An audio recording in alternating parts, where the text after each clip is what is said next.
morning. Thank you all for coming today. We really appreciate it.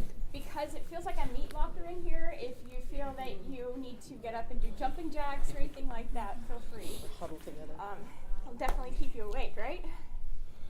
Well, today should be a really fascinating conversation. I'm joined by a very esteemed panel. My friends here, Veena Lakkundi is the Vice President and Chief Compliance Officer for 3M. We have Emmanuel Lulin, who is the Senior Vice President and Chief Ethics Officer at L'Oreal, and Katie Lawler, the Senior Vice President and Global Ethics Officer for U.S. Bancorp. So thank you all for coming today. This week, we've definitely seen a change in the conversation. The conversation has been elevated. The other night at the gala, we're talking about profit with purpose.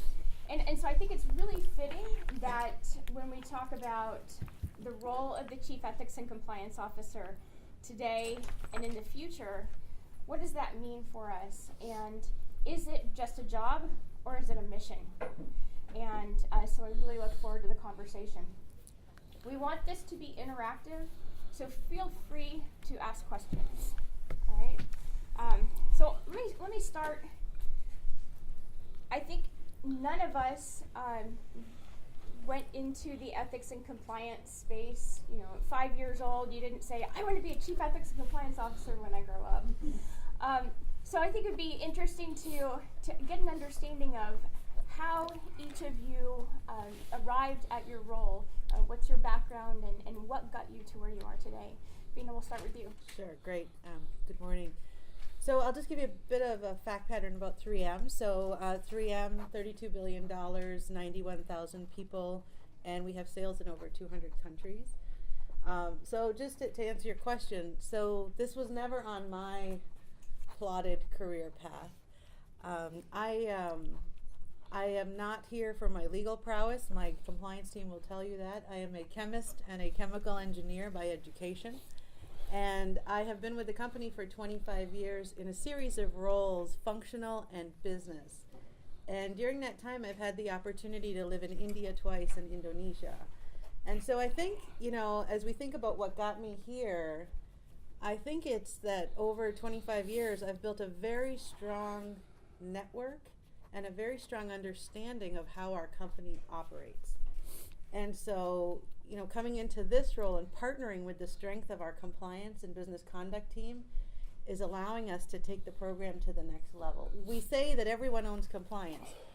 So the way that our company has designed it is that, okay, well, we mean what we say, so let's put someone who's been in all parts of the company to lead that effort, to really make it, to show that we're serious about what we say. Now, did you find any challenges along the way because you had built those relationships? Now that you're coming in as the compliance officer, some people still think of us as the police, right? Even though we're trying to get away from that. Yeah.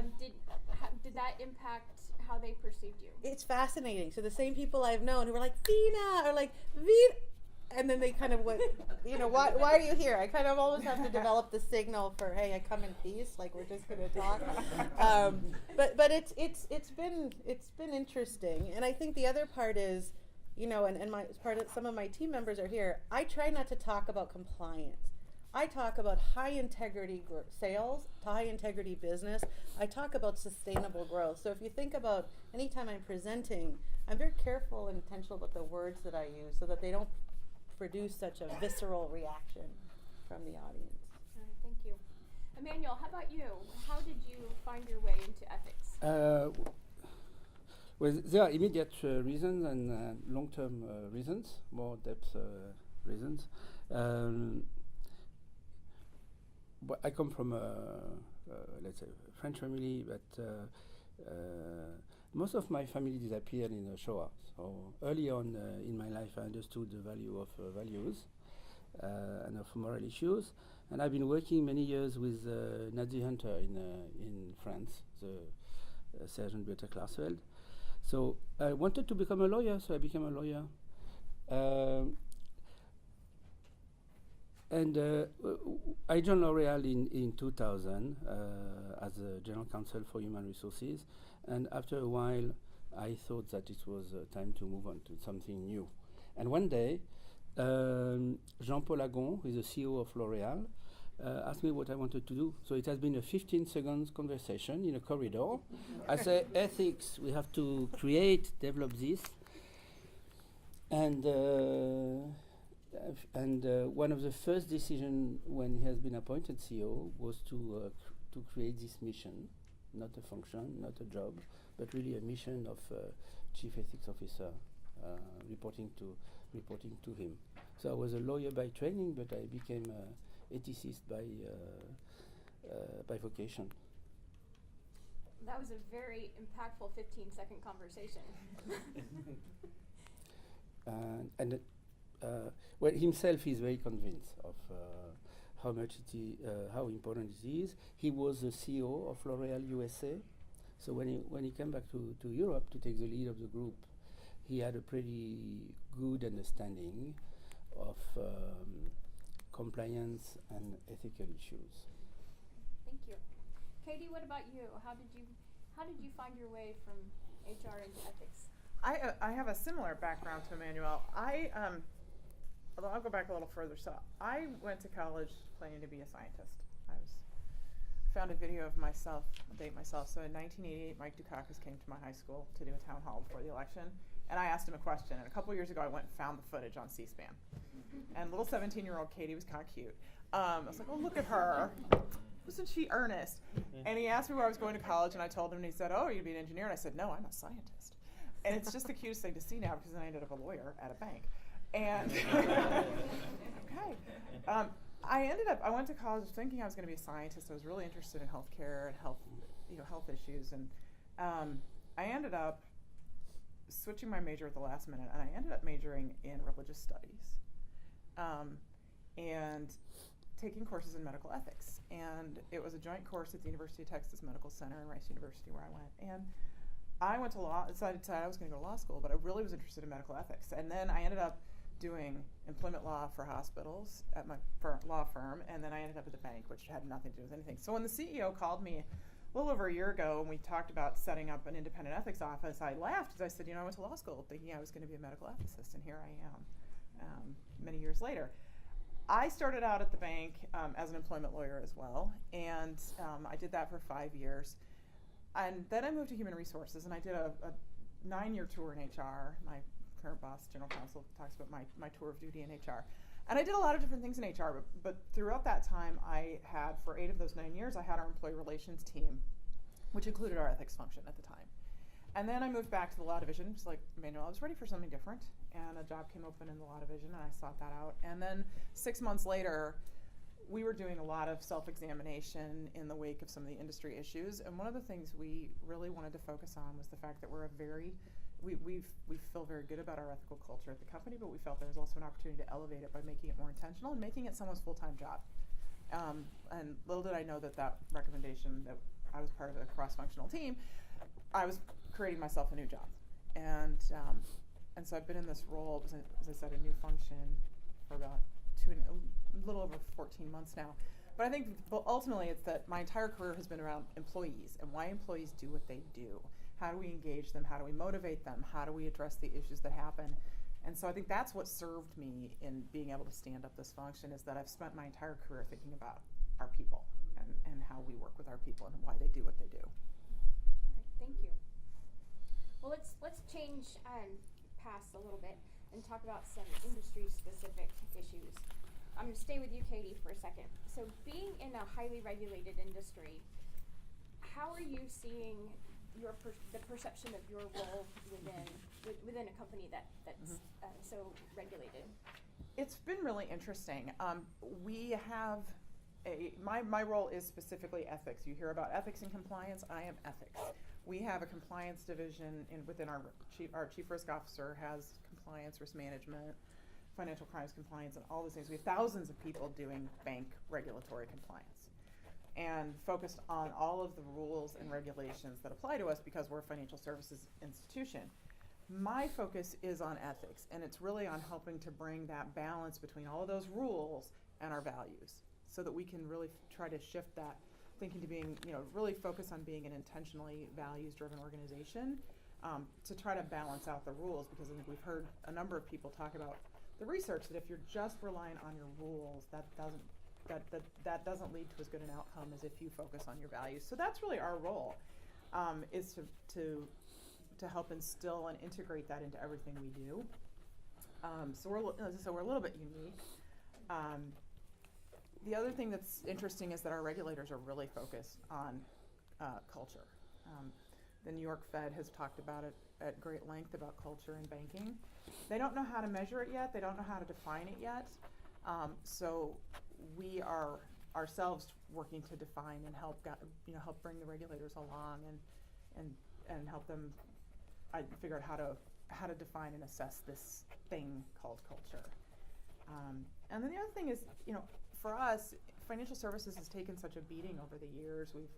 We've had so many issues in the industry in the last 10 years, and some of that plenty of it the industry has brought on itself. But the demonization of an entire industry is something that I really think about, because financial services powers our economy, and it powers the global economy. We don't make anything, we don't sell anything, we help the people who do.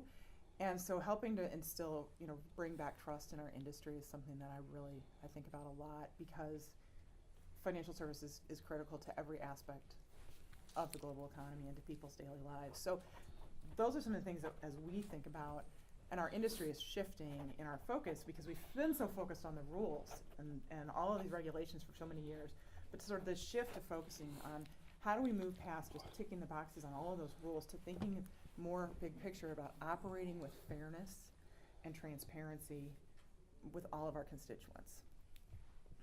Veena, what about you? You are a large U.S. multinational. You operate in very high-risk countries all over the globe. How does your role, how is that perceived, U.S. versus your other locations? Sure.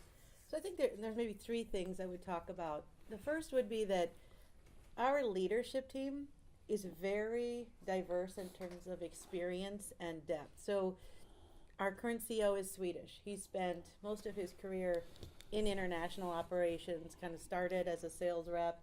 Our, vice chair, Korean, so many of our executives have lived and worked outside of the United States in different countries, so they have an understanding of what it takes to operate. So the perception of or understanding is there. I think what I try to keep doing is, we talk about finding your voice. In 25 years, I've never had trouble finding my voice. I think sometimes I'm asked to tone it down a little, but I think in this case, I continue to work and keep the pulse of the organization. I think it's really important for us to keep being outside, meeting our teams, our customers, my peers in different countries.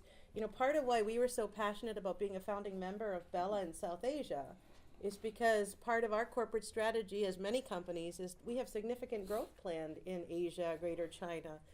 We want to be on the ground having that conversation. It's not an after-the-fact thought, right? So when I travel, I was in India a couple weeks ago, I meet peer companies. I go to our customers and meet the business leaders as well as my peers.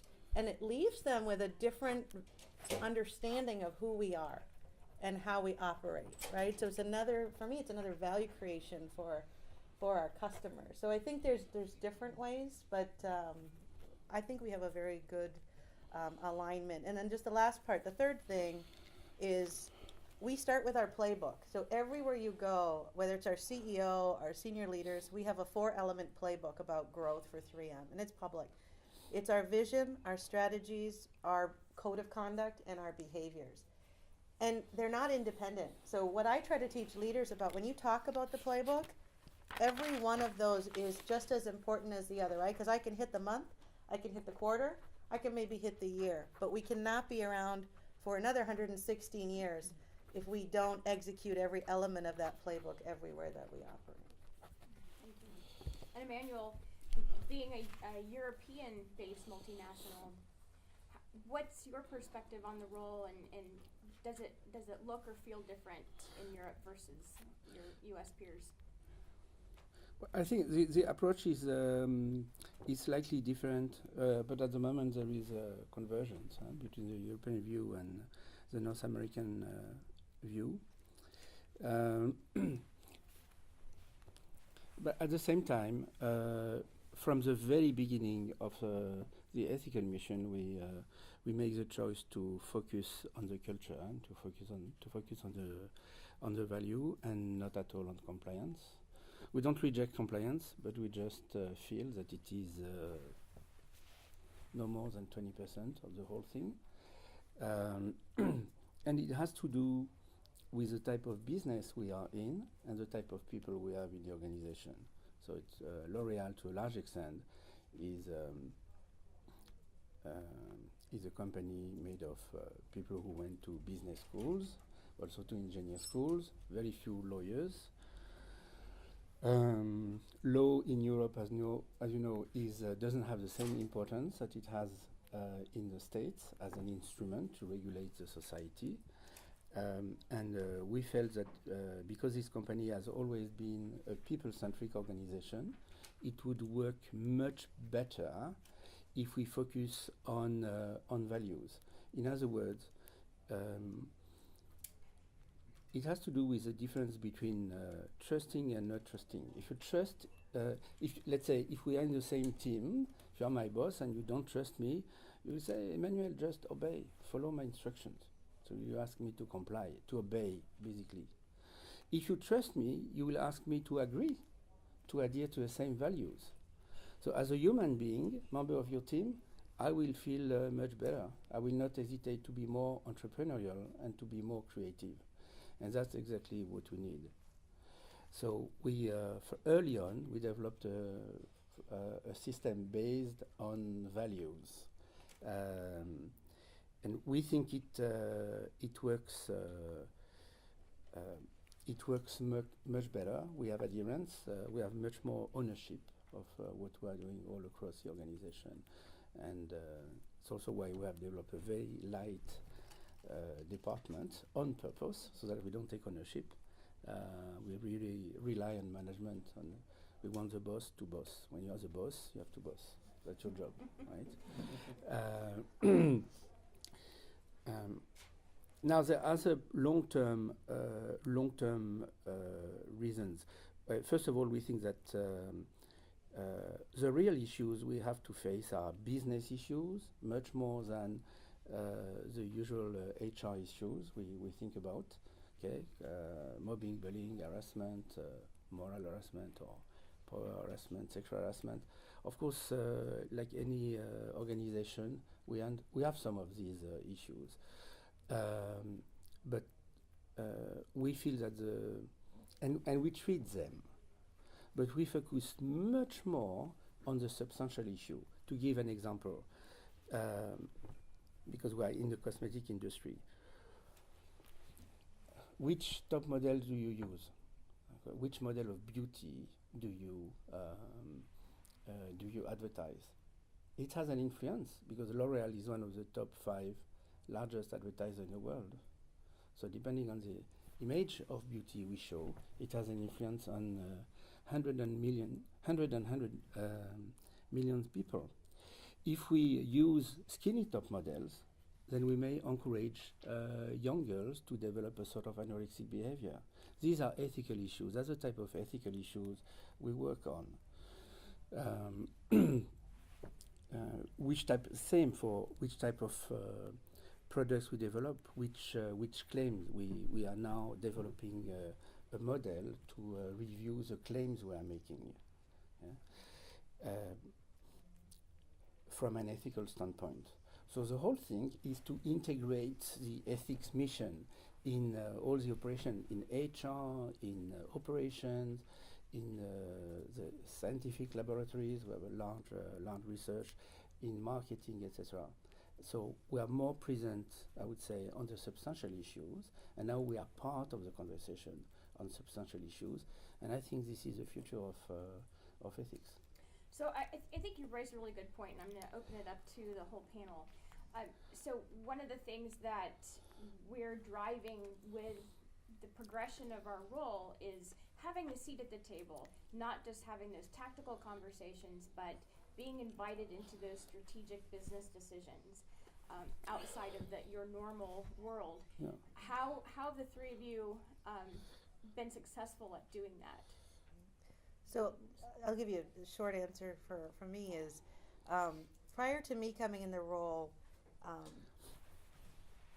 my role was represented by our legal team on the international, what we call international management team. And we 2/3 of our sales are outside of the United States. And so that's a big chunk of our revenue, our strategy.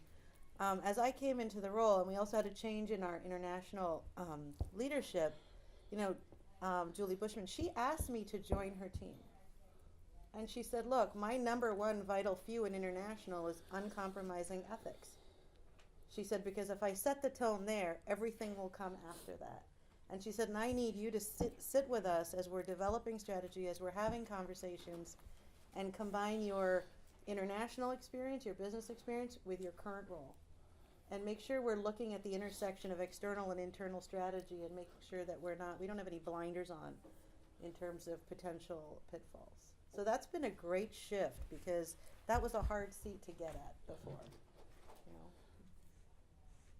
Katie, what's been your experience? Yeah, I think for us, because we made a very strategic decision to take ethics and take it out of human resources, so that it was not just an employee misconduct program.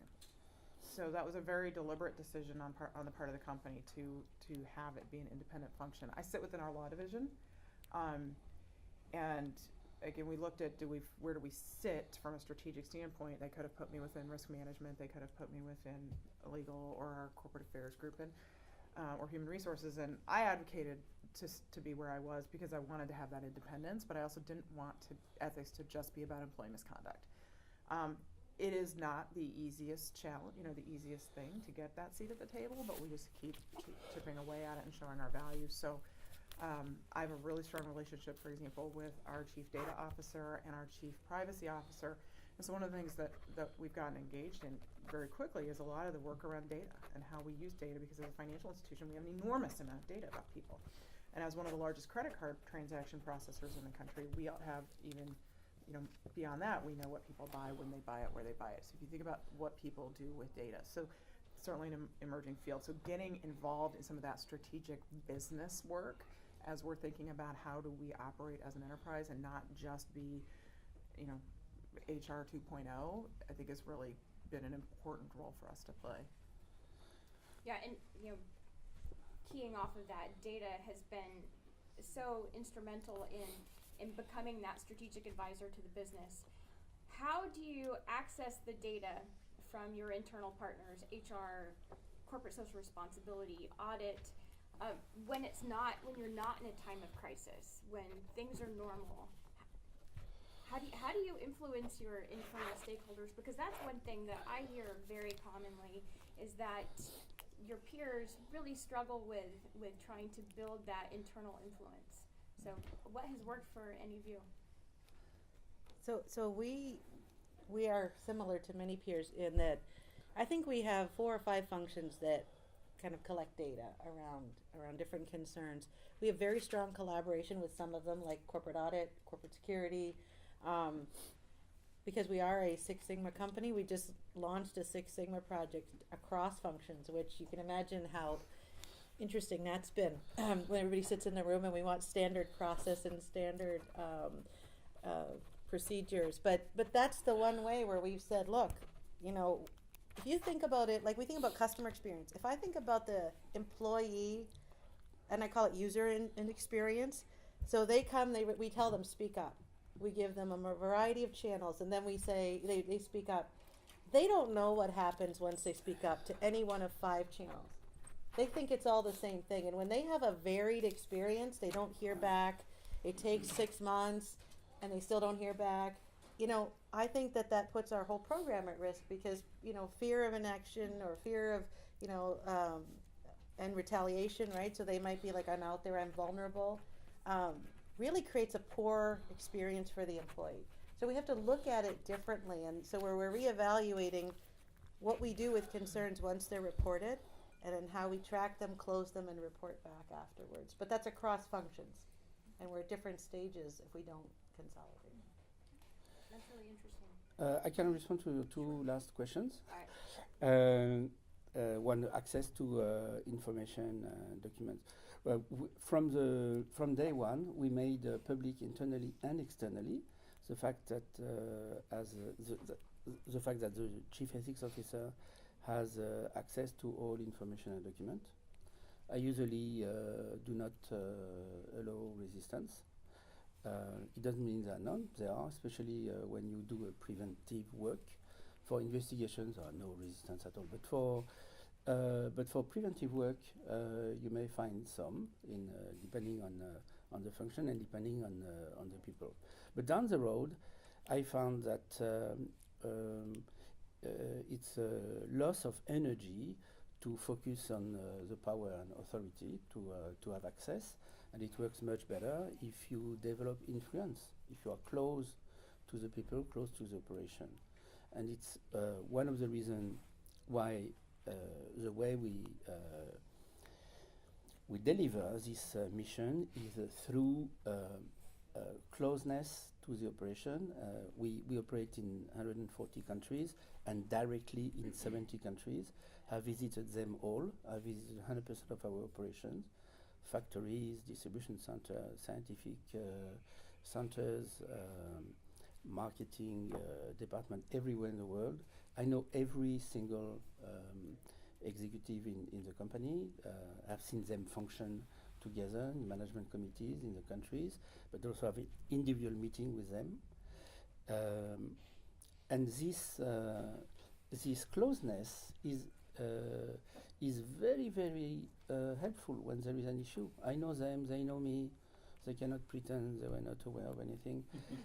When there is a new, when we have a new HR manager, country HR manager, a new country general manager, a new general counsel, they have a mandatory meeting with me in headquarters. It's part of the induction for the new job. Now, going back to your previous question about the ethics, the development of ethics, a bit how we see ethics, maybe as opposed to compliance, or of course we usually say once you solve the legal issues and the compliance issue, then the ethical discussion starts.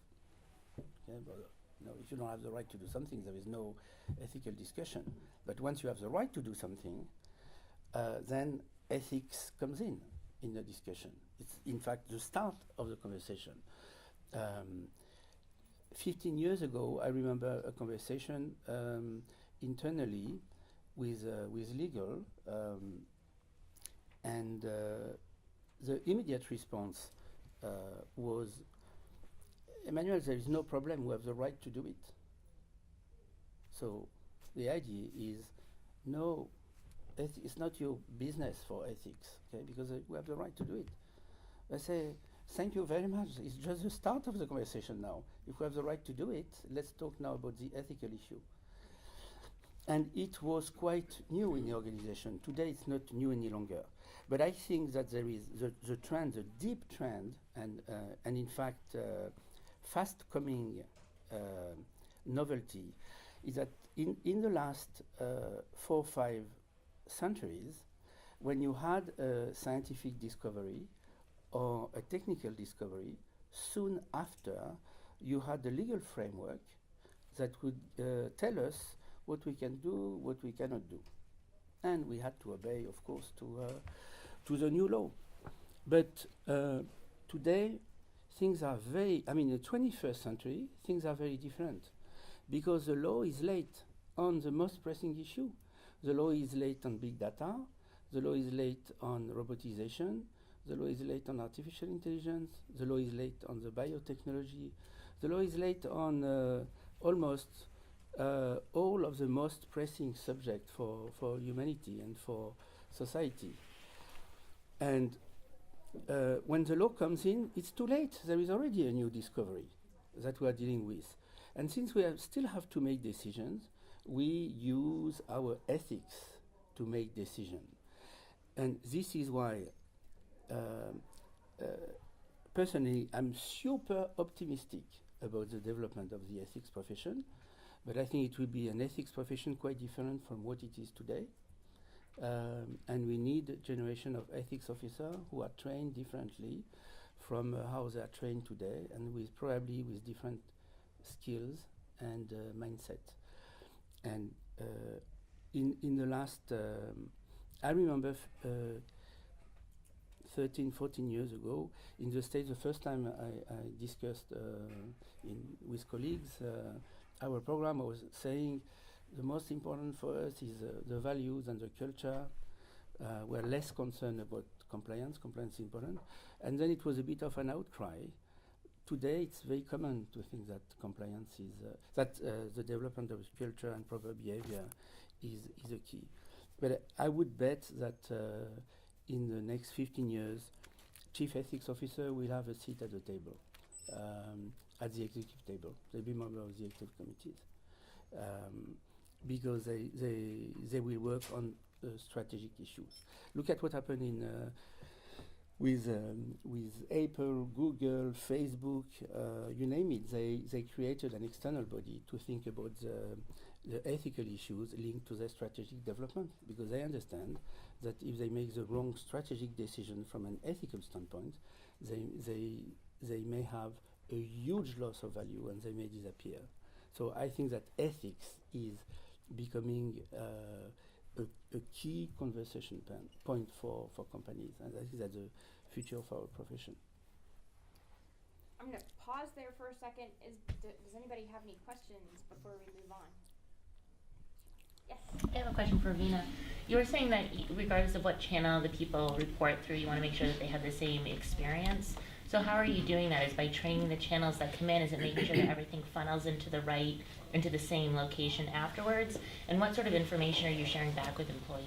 So that's the process we're currently under, is everybody's mapped their current process, and then what are the points of intersection and where do they diverge, and what do we expect? So by the end of April, we will have that kind of mapped out. And the other part, on the front end of that is, we learned, so Jay Jorgensen talked this morning about Walmart has very prescriptive categories by which you must report.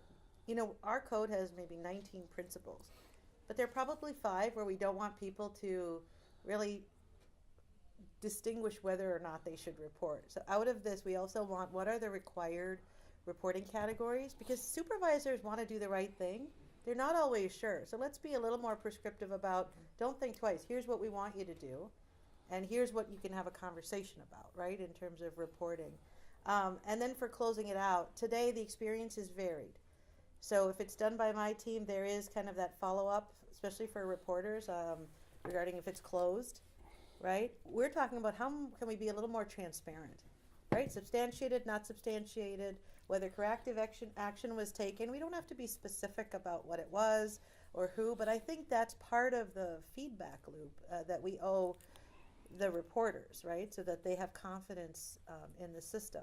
We also do a check-in with reporters, at 3 points after the case is closed to make sure they're not suffering from any kind of subtle retaliation. And then every quarter we release case studies from the previous 6 months, real life case studies that we share within our company, so people can see that, this is not just in the headlines. This is not just another company. This is not just in emerging markets. I think that's one of the biggest fallacies that we have out there. The corruption risk is higher, but look at the headlines.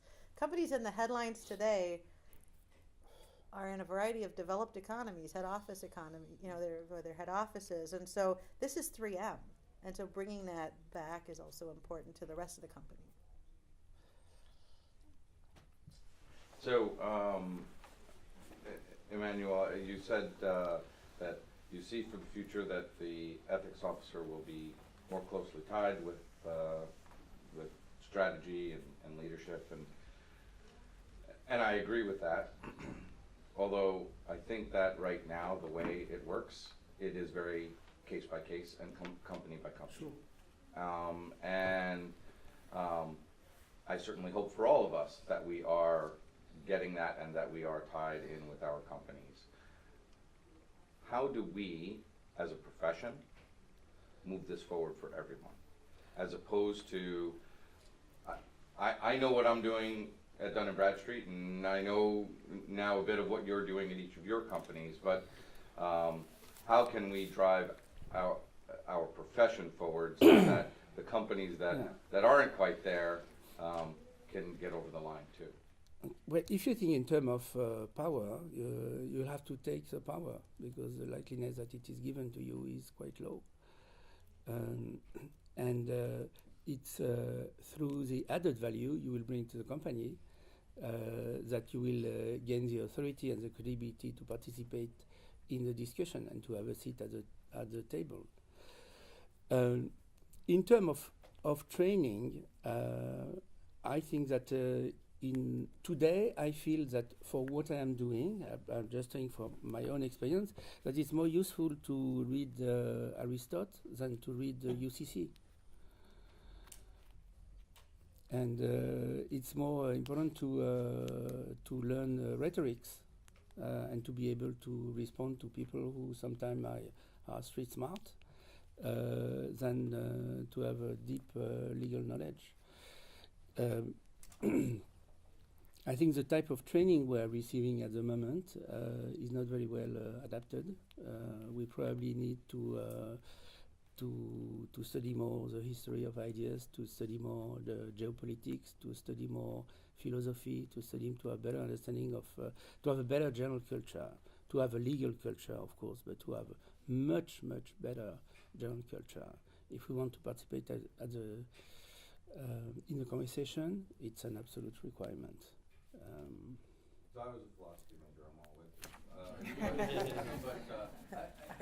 But I think my question goes more at You start by every company Okay. has a CFO, and they have a seat at the table, and every company has a general counsel, and they have a seat at the table. And yet every company, they may have some compliance function, they may have some ethics function, but they don't necessarily have a seat at the table. And it's not necessarily recognized that that position and that profession is yet elevated in importance enough. Again, company by company, absolutely. Of course, it starts but with it the varies so leadership. drastically. If the top management is convinced that it will add value to the company, and if the board is convinced that it will add value to the company, they will probably give you more freedom to go up the corporate ladder and to participate in a conversation. But at the same time, you can generate the will or the envy to have you as part of the conversation. For instance, you can see the marketing or the commercial people, give them ideas about type of products they can develop and which type of ethical products they can develop. For instance, I believe that in our industry, we should develop transparent products where we explain the components of the products in an easy, understandable way by the general public, why we put this component in a skincare cream, for instance.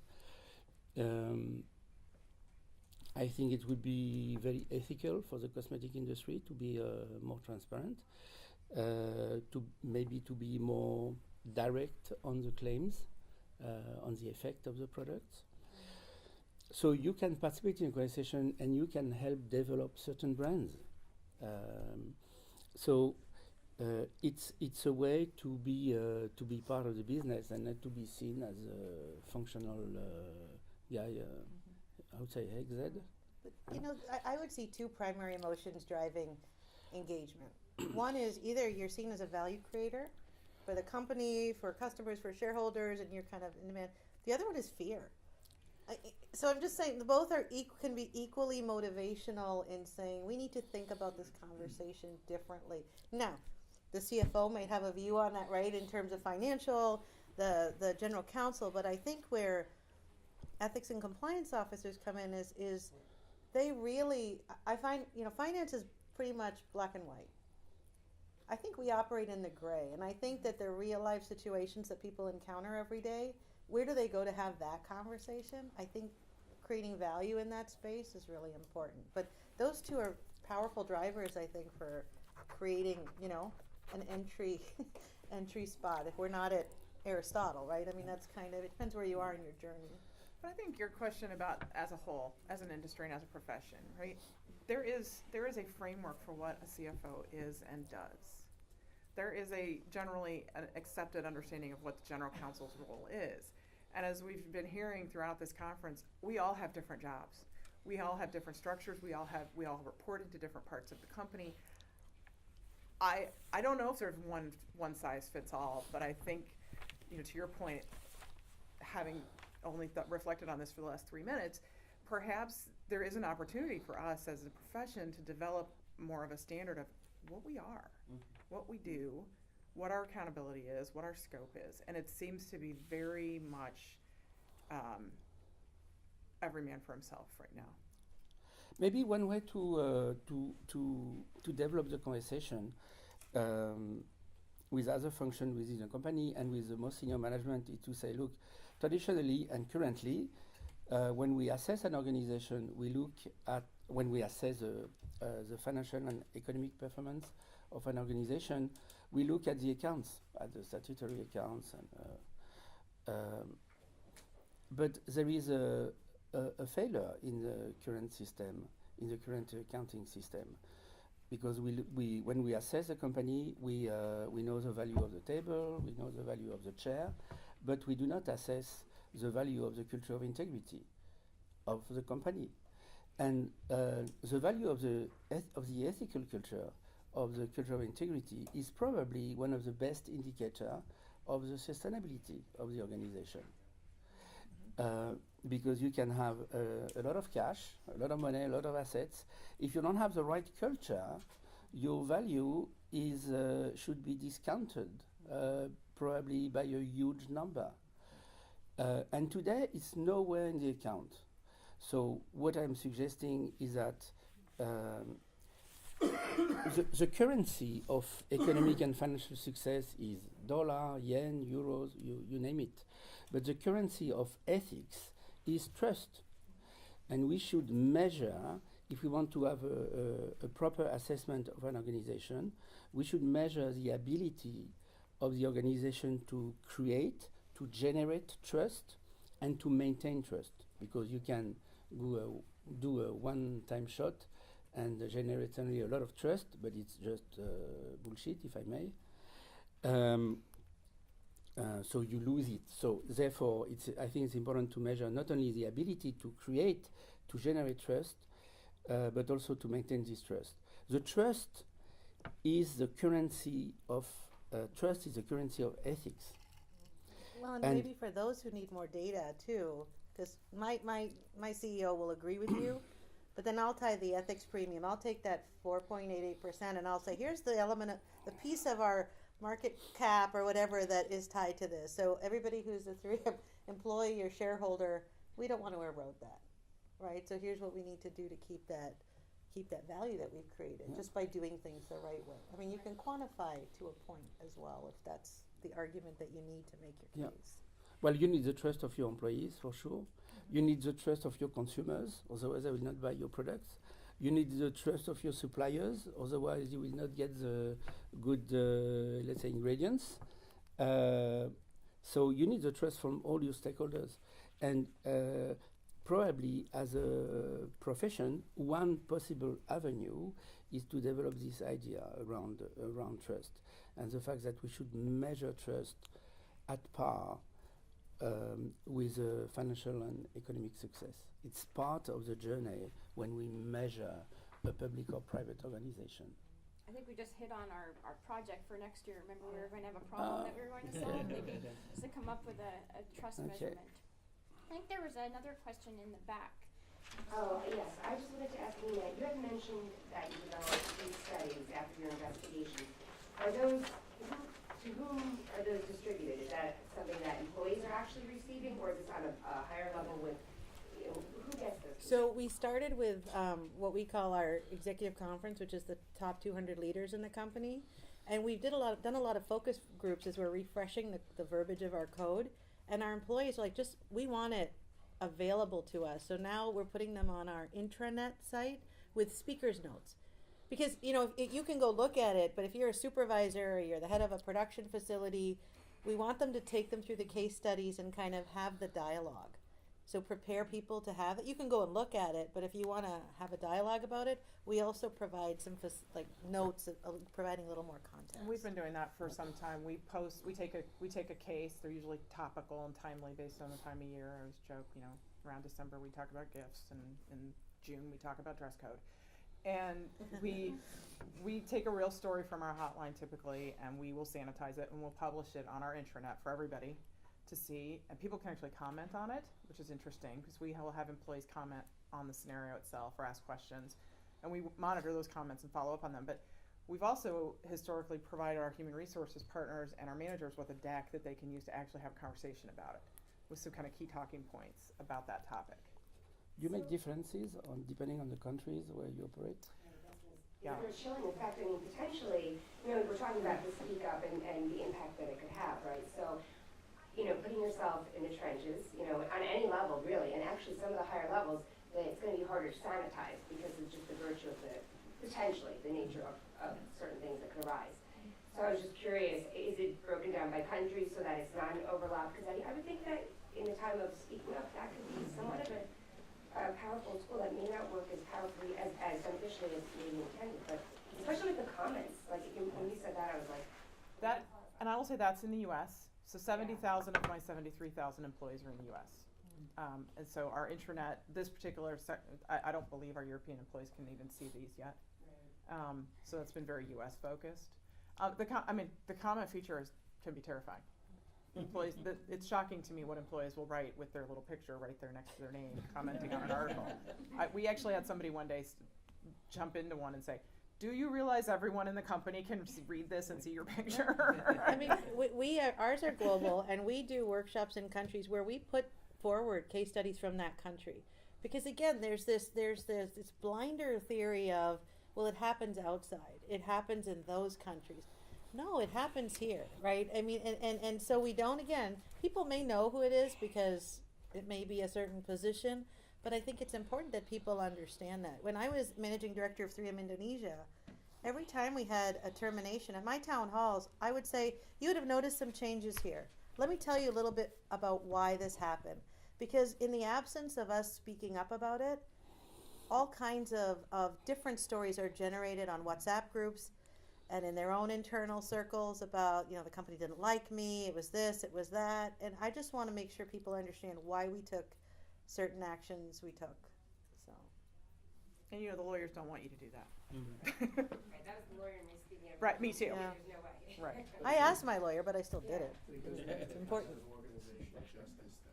That's really important, right? Because we're on Speak Up campaign, and if people are listening to you and they're like, I know you say this, but that's not what happens, then what a waste of our passion and our time and our commitment to what we're trying to achieve, right? Right. I mean, that's part of our rationale too. We really want employees to know when you call the hotline, something actually happens.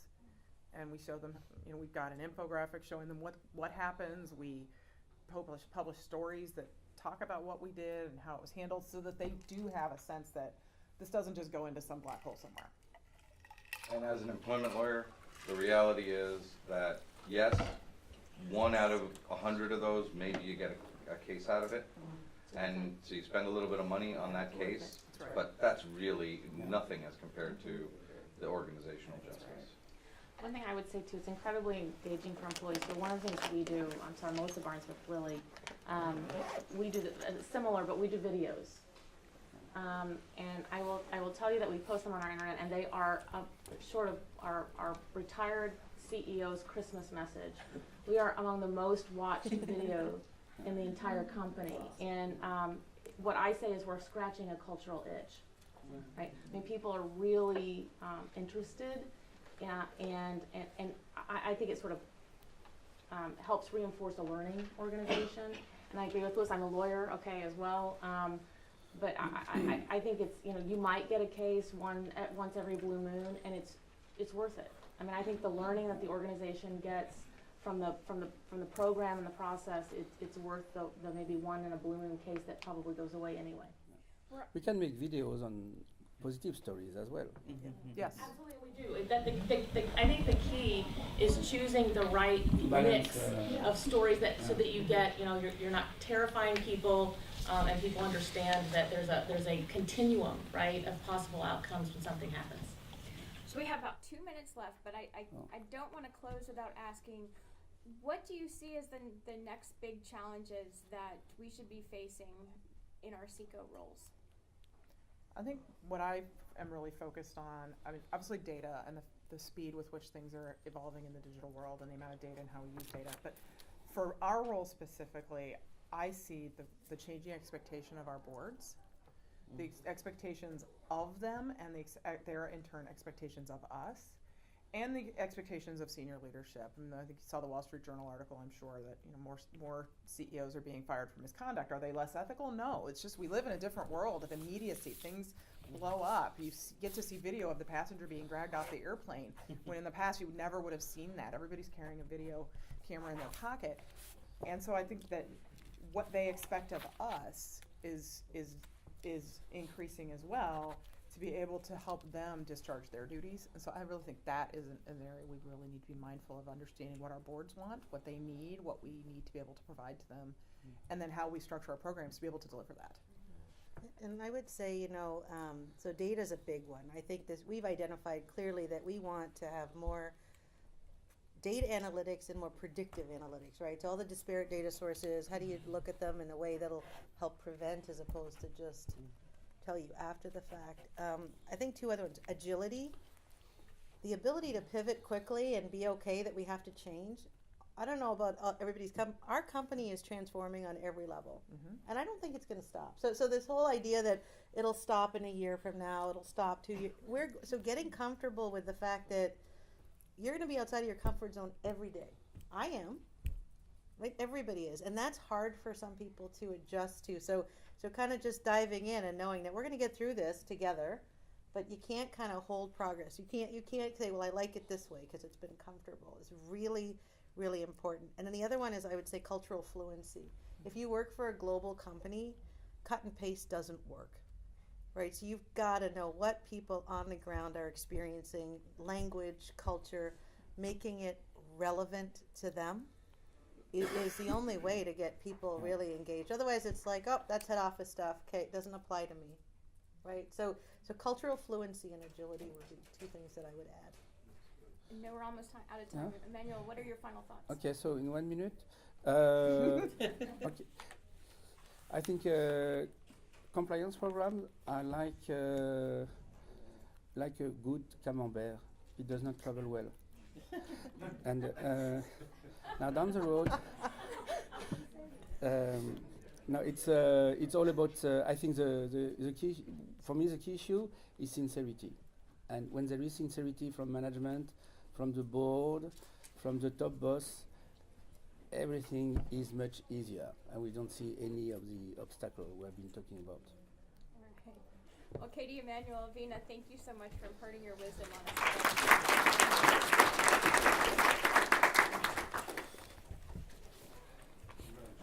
Bon.